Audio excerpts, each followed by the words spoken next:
What's the big idea? All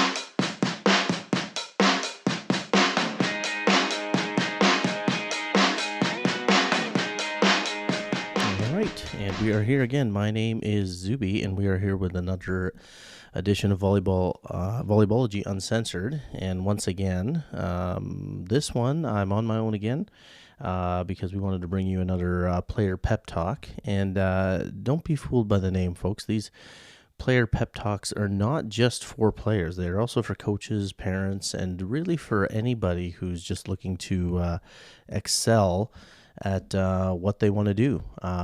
These really are about high performance in anything. As we all know, sports are a metaphor.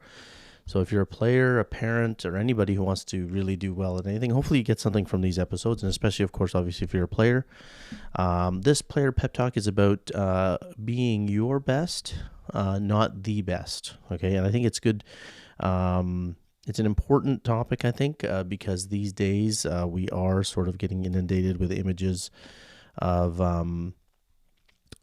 people online, and I think the nature of social media really, the reason why we've always had the problem of comparing ourselves to others. It's a very common problem throughout history, the history of humanity. I think as soon as people started living together in communities, they really it's a natural tendency to compare ourselves to others. The problem with social media, I think, for young players, and parents, adults as well, and coaches, is that we are finding ourselves online scrolling through and triggering the part of our brain that leads to comparing.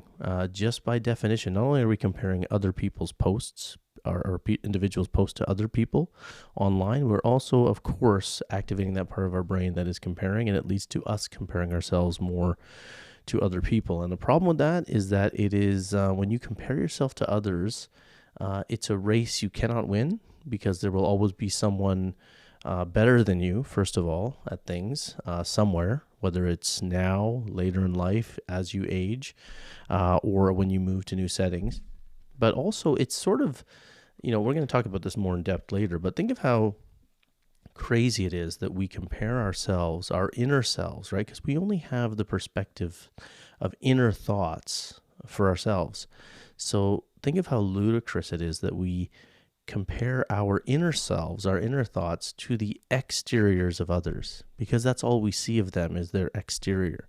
So it's kind of interesting that we have no idea about the inner qualities of other people, inner thoughts, inner beliefs, and yet we compare ourselves and what's going on inside our minds to the outside of what they're doing. It's kind of crazy if you think about it, and it makes no sense. So if you're ever wondering how to stop comparing yourself to other people, that is your first indication, that our first tool really to recognize it. The ludicrous idea that you are comparing just what you see on the surface of other people to what's happening deep within inside you, your thoughts. It's actually, if you think about it, it makes no sense. It's illogical to do.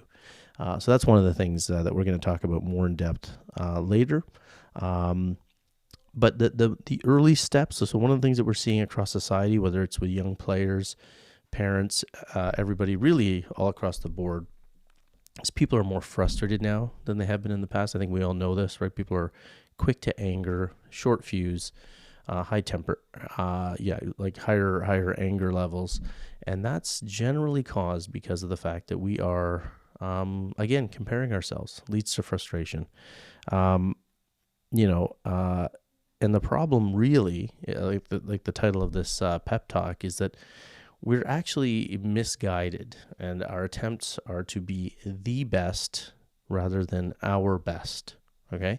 And one of them, being the best, is dependent on comparing yourself to other people, whereas being our best means that you're only comparing yourself, or you're comparing yourself to you, to what you were in the past. And one of those paths leads to frustration, anger, because you can't control others, right? When you're comparing, you can't control other things outside of you. And the other path of comparing yourself to you previous you, yesterday you, last month, last year you, is that leads to joy, happiness, and acceptance. It actually leads to you understanding and seeing your progress. If you're actually comparing yourself to you, you actually see the progress you're making, which leads to better confidence and leads to better results. And it also means that you are seeing the progress, right? The real progress. Whereas if you're comparing yourself to others, you may feel insignificant all the time and not even see the growth that you're having, by the way, right? I know my daughters, play beach volleyball every summer, and I like to go back and show them video. This is where it's helpful to take some video, because you can go back whenever they're feeling frustrated and show them where they were a few months before, maybe even at the start of the summer, or even better, the year before. And they might be struggling, a player may be struggling in the current setting they're in, but not understand that they're getting better through that process. So by showing them earlier footage, you can show them the progress they've made. They're like, oh my goodness, look at how bad I used to be, or look at how, I couldn't, get over the net, or I couldn't pass last summer, or wow, I couldn't even get my overhand serve over. And now I'm doing all of that stuff, even though they might be losing and they might be, not having a great record, but they still see the progress. And it's not a coddling thing as much as shutting off the brain from comparing to externals and understanding that you're comparing yourself to you. So it's a great practice. I highly recommend it.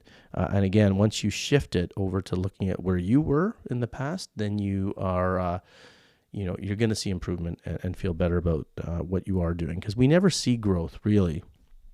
If you think about it, we very rarely grow through constant success. We only grow through bad times, bad things, bad results. Losses teach us more than wins.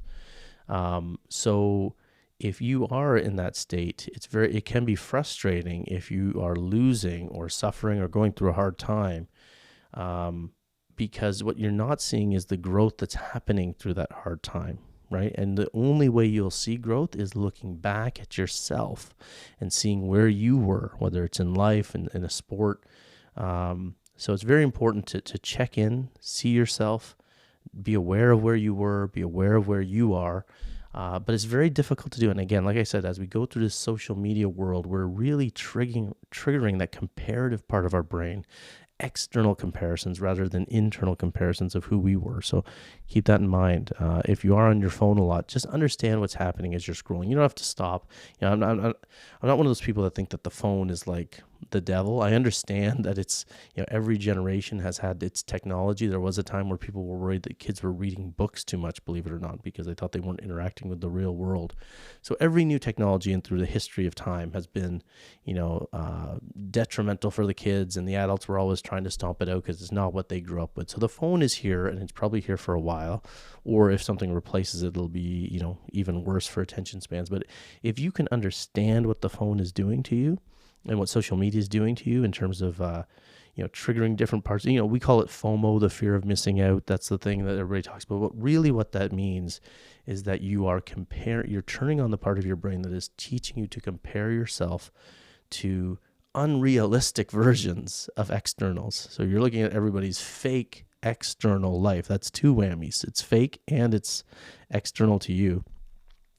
And you are triggering that. And that's what we're bringing to our volleyball courts. That's what we're bringing to our games. That's what parents are bringing to watching the matches. They're worried about the other kids. They're worried about what other parents are doing and other families are doing. And coaches are worried about the results because they're worried about how they look online and the photos of the medals, and they're not getting those photos of medals. So it's leading to impatience, frustration. That is the crux of everything. So once you stop comparing to externals, you'll find that your satisfaction will go up. You will be less volatile, less angry, and you'll start enjoying the sport more as a player. You'll start enjoying the sport more as a parent and as a coach as well. So I can't underscore that or overstate the significance of that.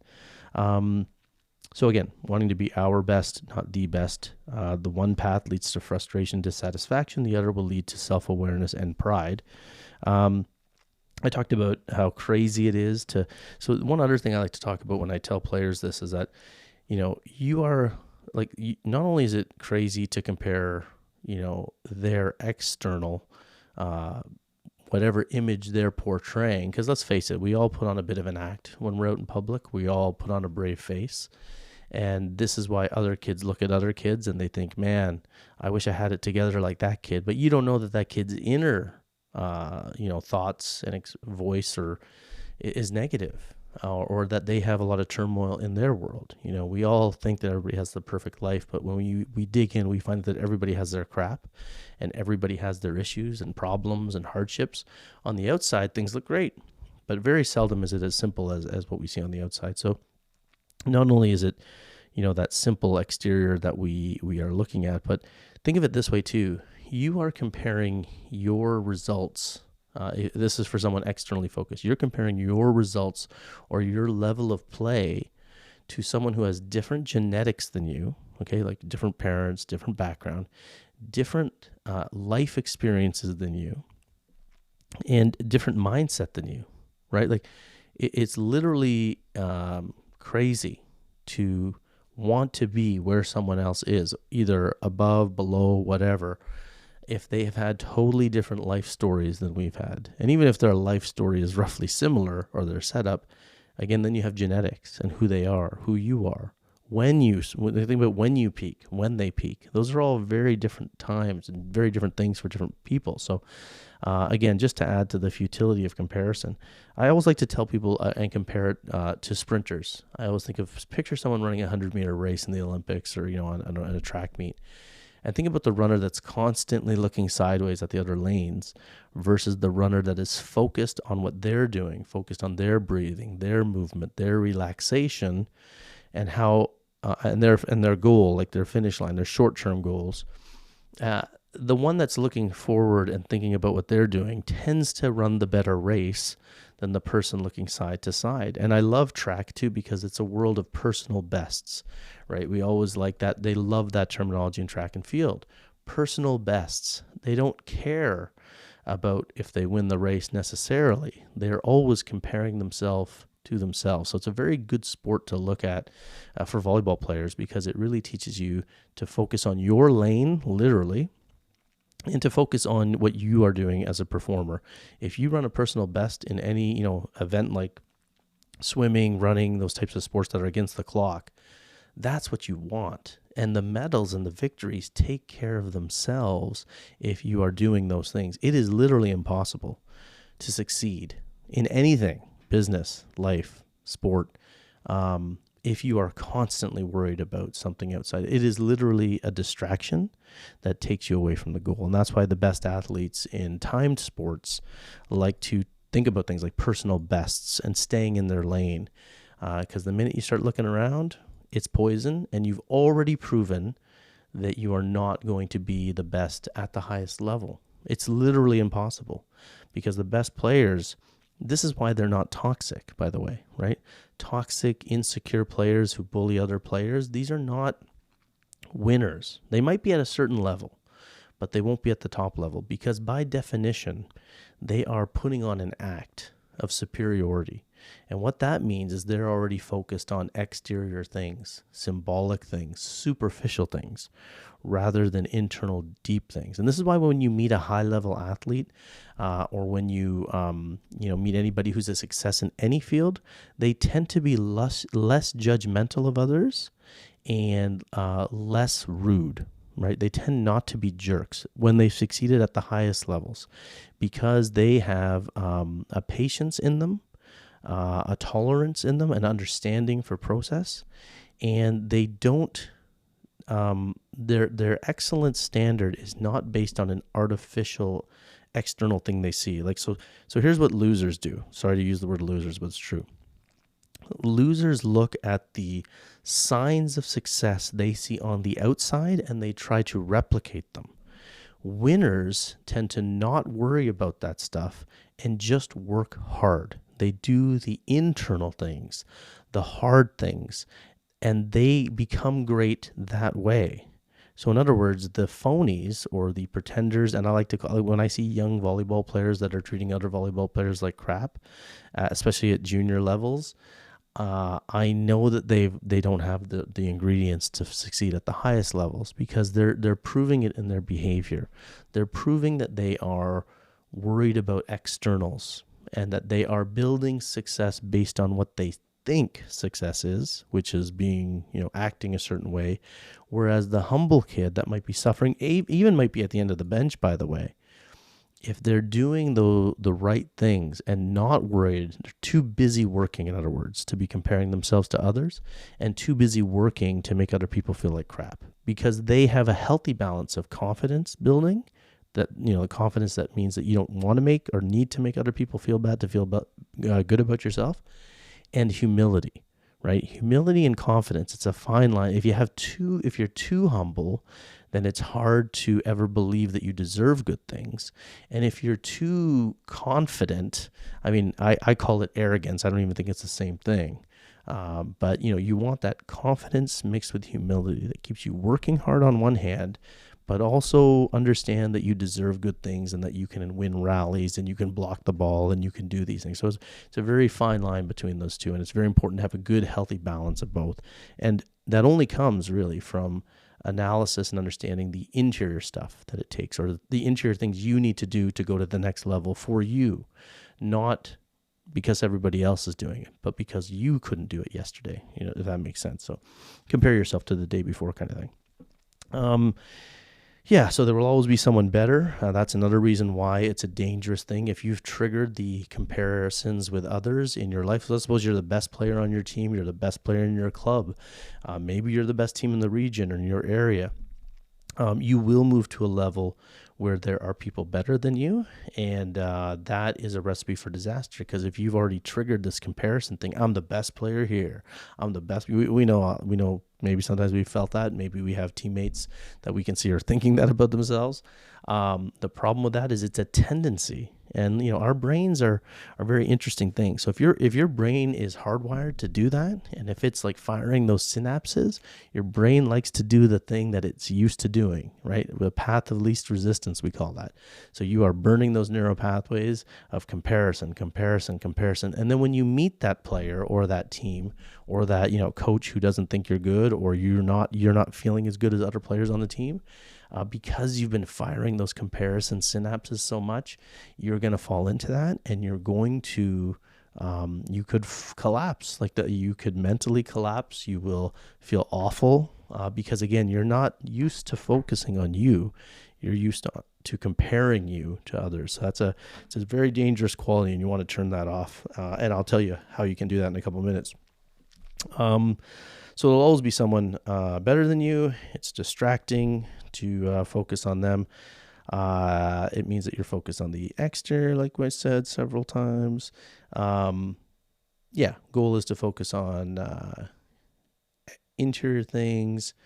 One other quality that people who are focused on exterior things too much, I don't know about you, but I think we all know players who think they're very good, and they tend to blame other people, again, because their whole belief system and their whole thought process is exterior things. So if they make a mistake, they're going to look exterior. They're going to blame someone for something else rather than what they can control. You see the mindset here? The toxic bad player, the player that is focusing on the wrong things or focused on being the best, will, like among the people there, they're going to blame, versus the player that is looking inward. They are always looking at what they can do to control all that they can. You can't control every other player on your team. You can't control your coach. You can't control the crowd. You can't even control the other team. All you can do is make sure that you do the right things for you in that moment, and that if you make a mistake, is there something that you can do to help improve this, right? Maybe it's supporting a teammate. Maybe it's not blaming the teammate, right? Likely is, because we know that blaming the teammate is fascinating because it doesn't help anybody play better, right? I don't know any teammate that said, "Oh, thank you for telling me my set sucked. I really needed to hear that." Or, "Oh, thank you for telling me that I hit it out the back 5 bricks high on the wall. Thank you. Yeah, I didn't realize that. Oh, you want me to hit the ball down?" No, of course, every hitter knows that. And by, blaming them, it only makes them play worse. And what it's doing, what the player who's blaming, what are they doing when they're blaming someone else?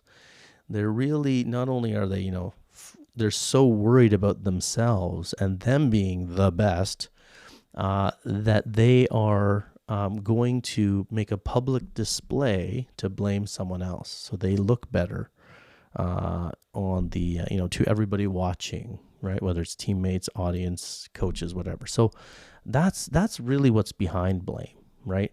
Blamers tend to be losers in the long run, whereas people who are accountable to themselves and understand that they can do something to make the situation better, they tend to be winners in the long run. They might not be the winners yet, but that mindset will serve them well in just about anything they do and lead to victories down the road.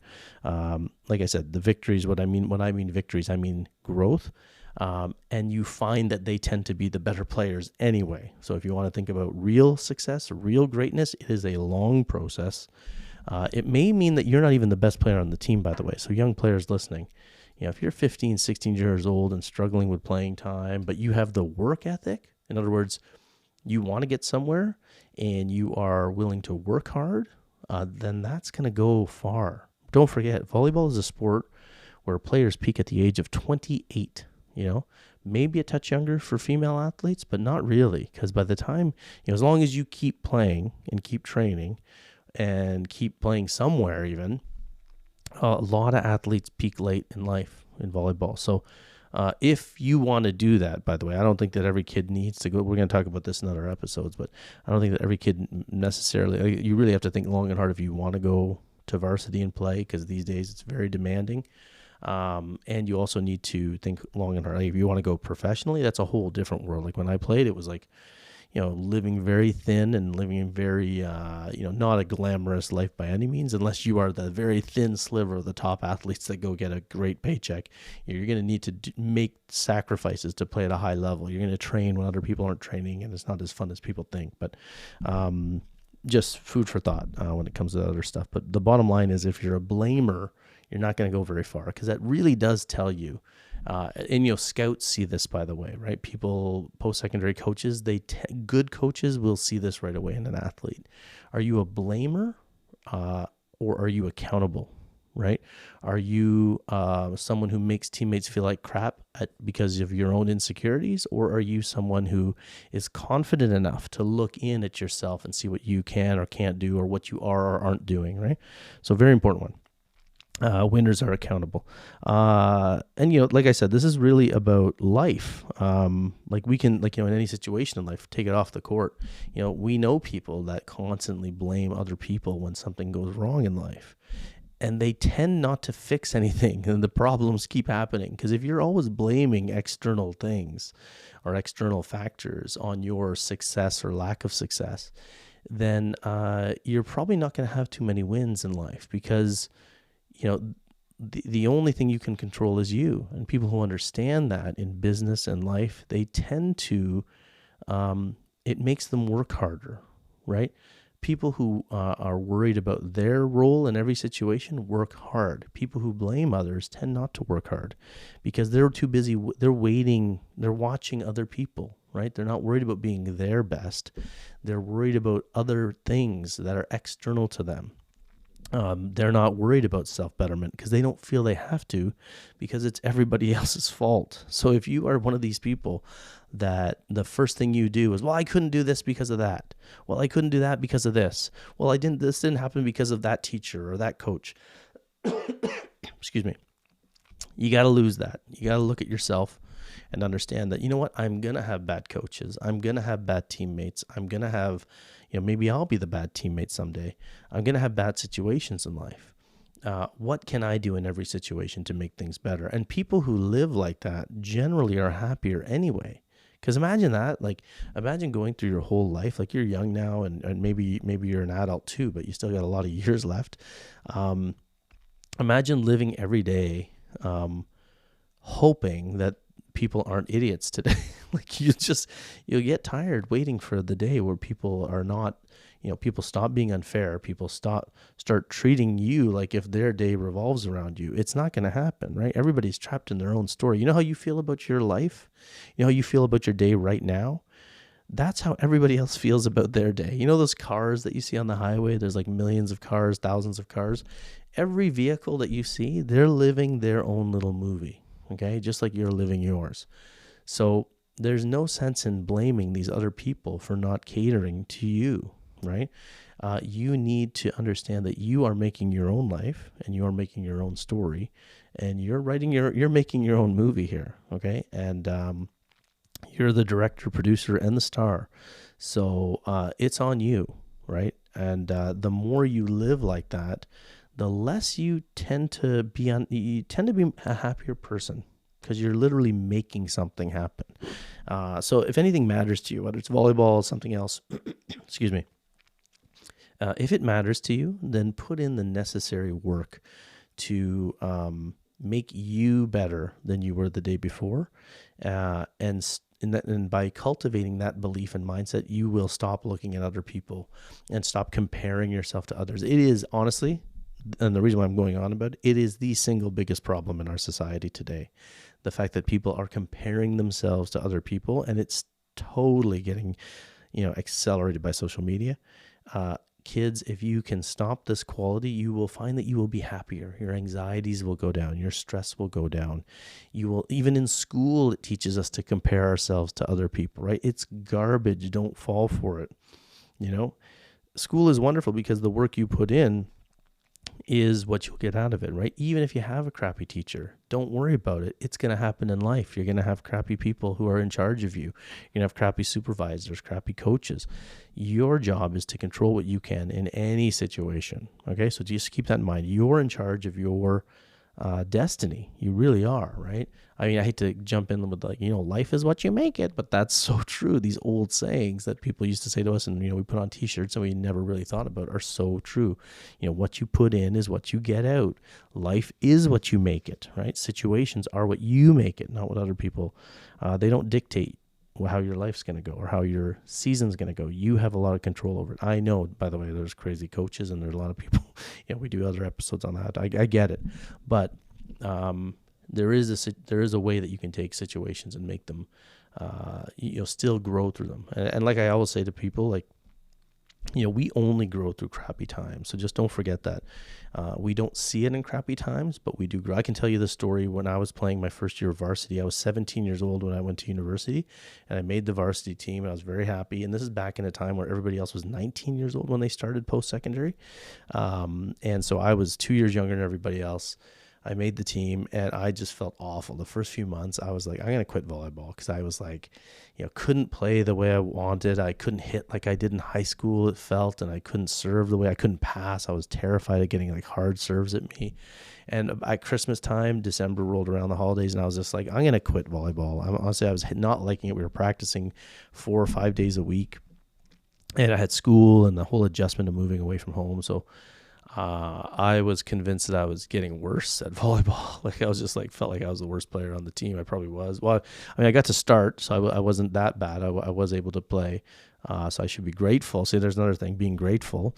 But I was too busy comparing myself to the 19-year-olds and the 22-year-olds, and our captain was 24 years old, and he was our setter. So every time I couldn't put a ball away, I felt like crap, right? So I was going to quit. I was totally, in a hard stretch, because I was too caught up in how I was compared to these other players, not just on my team, but on other teams. Excuse me, I want to take a drink. And so, I wasn't looking inward. I was looking outward. And luckily for me, I went home for the Christmas break. And I had a time where I could go back and practice with my high school team, because I left high school a year earlier than I should have. All my friends were still on their high school team. So I went into one of their practices and I practiced with them. And that's when I decided that I was going to stay in volleyball, because my friends said to me, "Oh my God, you're so good now." And so the difference is they were comparing me to old me, right? I was comparing me to my surroundings, my external. And so what happened was I realized, holy smokes, I was 17, but I realized that, I've been getting better this whole time.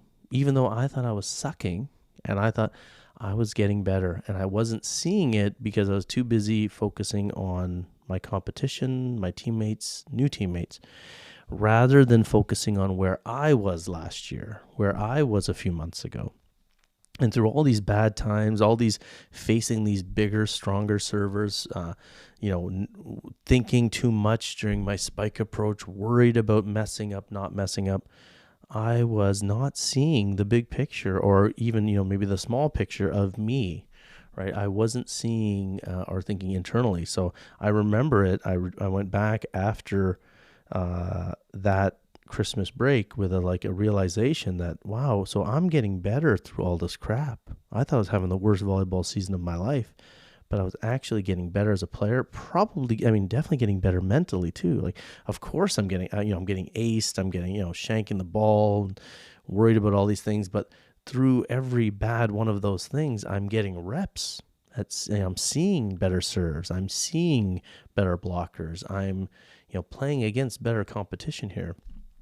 And I remember I went back, so I got to play right side quite a bit, which I'm righty though, so I was really wanting to play left side. So I thought of it as a punishment. They made me right side back then, not because I was the best hitter by any means, but because they thought I had the second best setting hands on the team. So back in that time before the libero, the right side was the secondary setter. So if the setter took first ball, then the right side would come in and set. Believe it or not, but that's how it used to be back when the gym floors were dirt and everything was in black and white. So, but I didn't even see that as a compliment. I saw that as a demotion. But I remember I did get to play left side a few tournaments, and I remember when my setter, my 24-year-old setter who was our team captain, he sent me the ball like a little loop outside, and because I was a little more confident, just because I had that belief, I remember I was very relaxed, and I just hit it, and it went straight down. And the setter looked at me and was like, oh my God, Zuby hit at the tournament. And he gave me the heavyweight championship belt thing, when he came over to high five me. And I was like, wow, okay, interesting, and that was because but if I never went home for Christmas and had my teammates show me that I needed to start comparing myself to earlier me and not external things, I may have quit volleyball. And, my whole life, I went and played overseas after university, and started a whole business that was able, it's brought me here, and I'm in my 40s now, and just 48 now. So I mean, my whole life for the past 20, I mean, really, if I go back, it's been 30 years of volleyball. More than 30 years. It sounds so crazy to say, but volleyball took over my life, and it's my living now, and it's what I do for a living. And I almost quit when I was 17 because I was focused on the people around me and comparing rather than, I should have been comparing to me. And I was so lucky that I went home and practiced with my volleyball team because I was not seeing it. So keep that in mind that, only compare you to you. And the beauty of that is it really spurns a work ethic in you too, by the way, because if you're comparing yourself to you, it makes you do those little extra things at home, the workouts, the training, the stretching, eating right, sleeping better, because you start to look for little things that make you better today than you were yesterday. So keep that in mind. Healthy confidence mixed with good humility. We talked about that. When you get to train to be the best, one thing. This will also spread to other parts of your life too, by the way. I think I mentioned that earlier, but if you can stop the habit of comparing, it will serve you well, not just on the volleyball court, but in everything you do. So it permeates. Remember, sports, and I think we've kind of lost this too. Sports is supposed to be a place where we compete and get better, and that we carry those skills into our real lives. And the more athletes become toxic and play sports for the wrong reasons and focus on comparing, they carry that over to their real lives too. So if you can start to bring this attitude of I need to be better, I need to control more things and be better for me, not for other people, not for the people watching, not for the audience. I don't need to be ranked by people. I don't need to rank myself against other people. Then you will bring that to other parts of your life, and it leads to a happier life. It means that you're unencumbered by things. You're not, held back. Think of how many times how much energy in a day do you think you waste worrying about what other people are thinking or what other people are doing or what they think of you? Um, the comforting thing is like, I always tell people like, and this is an old line too, like everybody else is too busy worried about what you think of them. Trust me. The players on your team, the other kids in your school, the kids in workplaces, they're all just busy worried about what you're thinking of them. They're not even, they're wasting their time as well. So once you realize that you just are the captain of your own ship, and you don't have to worry about what other people are doing, you just save so much energy, mental energy, physical energy. And then you can really, like that sprinter thing, right? You can put all your energy on going forward. You don't have to worry about looking sideways. So much energy wasted. It's like, I always tell players this too. Think of the metaphor of a serve. Okay, so when you were young, and think about your overhand serve, I tell players to think about yourself as being in a tunnel, and all your momentum's going forward. If any part of your body steps out of line, so if you take your serving step, or you jump a little sideways, or your arm goes outside a little bit outside your body, that's wasted energy out to the sides, and the ball tends not to go in the right direction. You want all the weight, especially when you're young, right? You want all the weight, all the strength, the power in your step, the power in your arm. You want it all heading in the same direction. Anything out to the side is wasteful energy and doesn't lead to success. That metaphor carries on into attention and focus. If you're focusing on things outside that tunnel, right, wasted energy out the sides and leads to not a good finish. So be that player that's focused on things, not focused, even results, by the way. Like, school is horrible for this. It teaches us to focus on the marks. I don't know if you guys heard, but there's another episode where I was talking previously with a couple of my two daughters, both about school. And I said, school's kind of crazy because it gets you to focus on this number, gets you to focus on these grades. I was a teacher for a long time, by the way, too. But the problem with that is that kids lose the ability to think about what really matters with education. Like, what about learning about cool concepts? What about reading a neat book or understanding a new theory? They don't even worry about that because the system has taught you to worry about the result. And even that's external, right? So you could read an amazing novel, let's say it's an English class, or even in math, like learn a really cool theory or understand a really neat principle. But then it comes time for the test, and you might not do well on tests, but you learned the theory or you read the book and you loved it, but you're not getting the result. Then the system punishes you, and then you're worried about that number rather than worried about or just enjoying the learning, which is inside of you, right? By the way, right? If you're worried about reading a great book and loving it, that is an internal thing. You're not comparing it. You're not worried about results. You're not worried about externals. You're worried about internals. But the school system gets you focused on the numbers, whether it's a test result, a mark, and then they teach you things about class average and median, and basically, how am I doing compared to everybody else? What a horrible message to send, right, for people. But is the school system interested in us being high achieving leaders, or is the school system interested in making us good workers for a system that requires a lot of workers? I would submit to you that, and again, this is as a former teacher, that the mindset that schools espouse of comparison, results, focused on externals, not so good. But if a student, the students who focus on what they're doing, don't care about what the teacher's doing, and not doing, but don't care about the teacher. Like, some people blame it on a bad teacher, or I don't like this book, and that's great, but you can't control what book. You can't even control what teacher you get. So what do? You focus on you focus on what you're learning. You think, hey, I'm just going to learn these cool theories.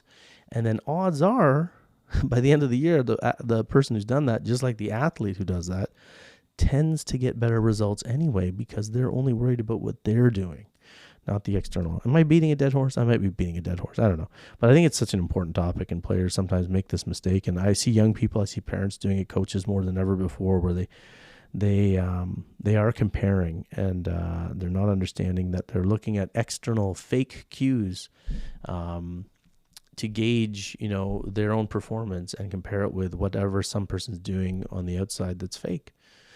You don't know what's going on inside that person's mind, inside that person's life. And yet we all replicate what we see on the surface, right? So kind of crazy. Um, Bottom line is, I always tell kids that you can't imitate greatness from the outside. You can only cultivate greatness. It's very interesting terminology, right? We don't say imitate greatness. We say cultivate greatness. Cultivate implies from the inside, right?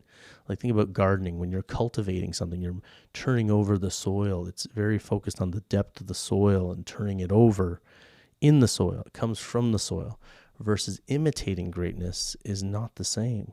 It's just looking at what's on the outside. So you want to cultivate greatness from inside you, inner qualities, and improve them small steps day after day, and save that energy because and focus on the only person that can really lead us anywhere. That's ourselves, right? Like I said before, waste energy, all these other people.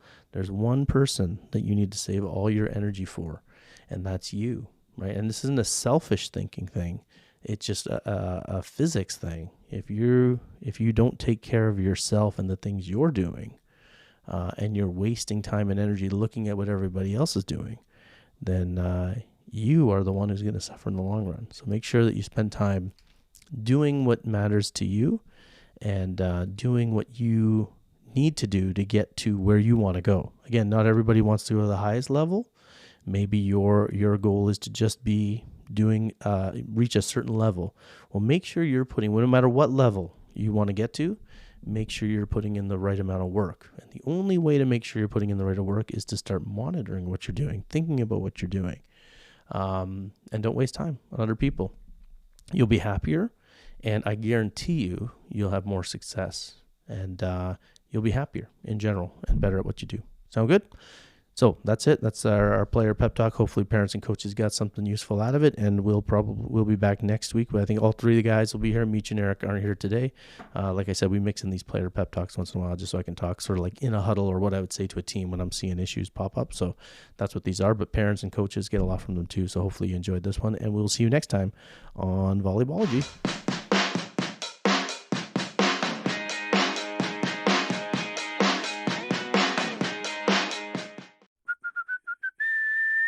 What's the big idea?